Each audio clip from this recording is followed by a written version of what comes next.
সম্মানিত কৃষক ও কৃষানী ভাই ও বোনেরা, আসসালামু আলাইকুম। অনেক ভুট্টা চাষি ভাই আমার কাছ থেকে জানতে চেয়েছিল যে কি কারণে ভুট্টার গাছে ২টা করে মুসা চলে আসে।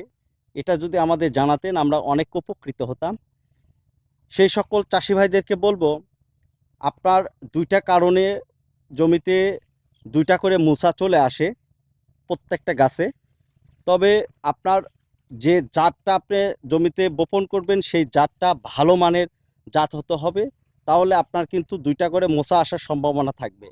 এবং আপনার জমিতে বীজ বপন করার সময় যদি আপনি সঠিক নিয়মে সঠিক পদ্ধতিতে আপনি ভুট্টার বীজটা বপন করেন, তাহলে কিন্তু আপনার ২টা করে মোচা আসার সম্ভাবনা বেশি থাকবে।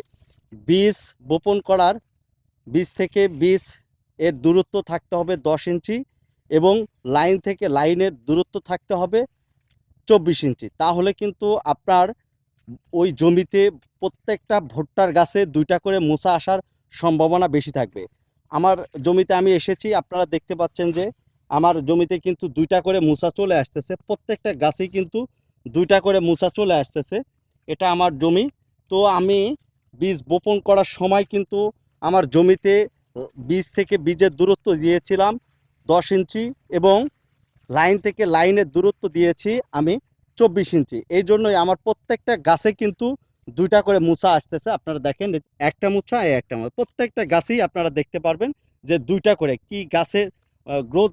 আপনারা দেখেন যে গাছের গ্রোথ কি, প্রত্যেকটা গাছের গ্রোথ কিন্তু অনেক ভালো এবং প্রত্যেকটা গাছে কিন্তু ২টা করে মুচা আসতেছে। সবাই পেজটা ফলো করে আমার পরামর্শ নেবেন। সবাইকে অসংখ্য ধন্যবাদ। আসসালামু আলাইকুম।